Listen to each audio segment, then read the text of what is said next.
Well, one last question, and actually it's the only question that I had scripted before coming here. Everything else has been on ad hoc. One of these years I will learn to write some of these questions down first. But I think you're uniquely qualified here in the state to be able to answer this question because of some of the services that you enumerated that you've been a part of, or Fran Wendelbo enumerated, where you've been on the boards of charities, of social services organizations, you've been in government, you know the legal standpoint. But really, I'm going to concentrate on two. You were the counsel to Catholic Memorial. Catholic Medical Center. Catholic Medical Center. And just on boards of just beaucoup numbers of social organizations.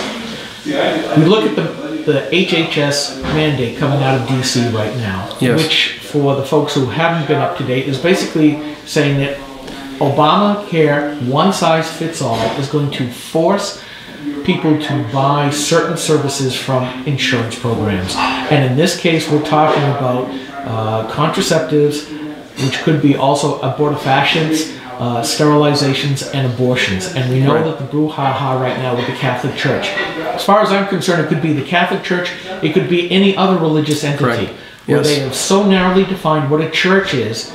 All the other good things that churches do under the guise of helping the poor are extremely limited by what Obama's administration is saying. So here, with that, here's the question. Can you, as governor, help to make New Hampshire a firewall against this entrenching movement of federal government into not just the life of people, but taking over society as it totally is right now, civil society? Because de Tocqueville wrote back in the 1800s of how great America was, not because of its government programs, but because of the willingness of the people to create their own civil society. Progressives often say society is the government, government is society, because quote unquote it's what we all do together. I don't happen to agree with it. I get the sense that you don't agree with that either. How do you stop government from taking over everything? Because you see how tied social organizations are to the federal grant money, to the federal taxpayer money, that we've got strings attached everywhere else, regulations by the feds, the state does it as well, and at some point, how much further do we allow the statement, the bigger the government, the smaller the citizen, to continue? In the case of Obamacare, this is a very important concept. This is the most recent dispute about the mandate that the Obama administration was promulgating by rule and regulation, by the way, not by legislation, was requiring and co-opting religious organizations to offer services or procedures that are contrary to their religious beliefs. And what's really troublesome about this is the same thing that's troublesome about the individual mandate. It's not a function of you're agreeing to accept federal dollars, therefore you agree to do certain things. That's the classic strings approach, strings attached approach that we are concerned about, like by participating in federal programs where it's elective. Obamacare says it doesn't matter whether or not you accept federal dollars. We're telling you you have to do this. You have to buy insurance or pay a penalty. That is unconstitutional. And the mandate issue goes across the board, not just on the individual mandate, but in this case on the government-imposed requirement, essentially co-opting every employer, not because they accept federal dollars, but because they're an employer in the United States.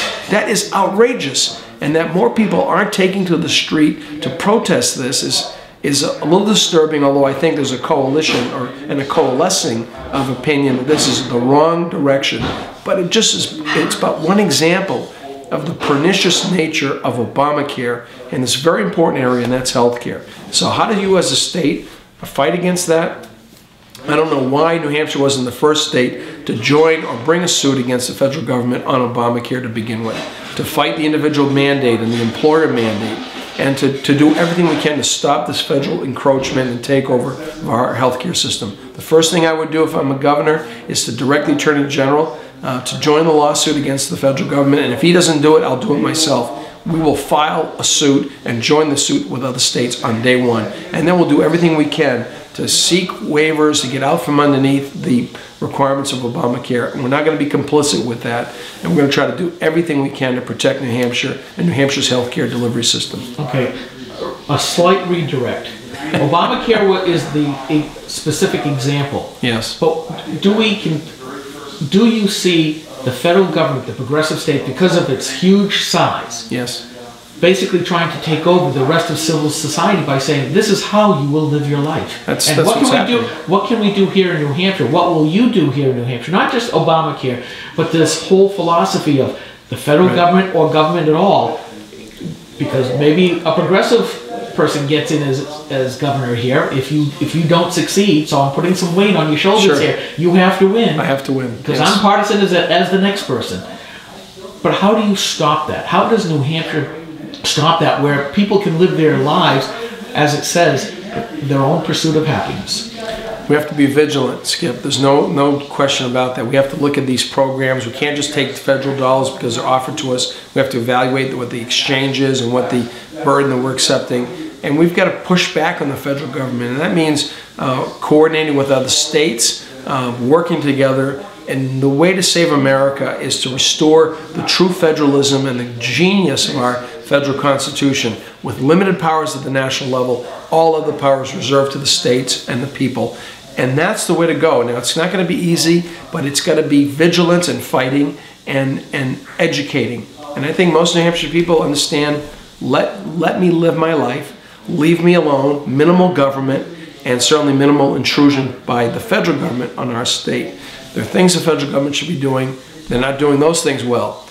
Immigration control, border security. How about the monetary policy that we're supposed to control and interstate commerce? If the federal government were focused on what it was called to do within the four corners of the Constitution, we'd be far better off. And it's about time we have leaders nationally who want to tell the federal government, get out of the classroom, get out of the operating room, get out of the boardroom of our corporations. We'll take care of those matters at home. Thank you very much. You focus on what's constitutionally directed. And people will come to that position, I think. I think most New Hampshire and Americans, New Hampshire citizens and Americans, don't believe the federal government should be controlling our lives, which is what this administration is trying to do.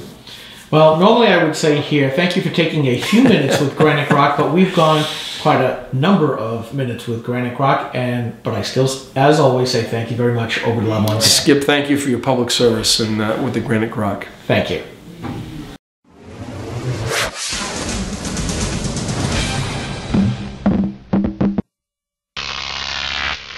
GrokTV.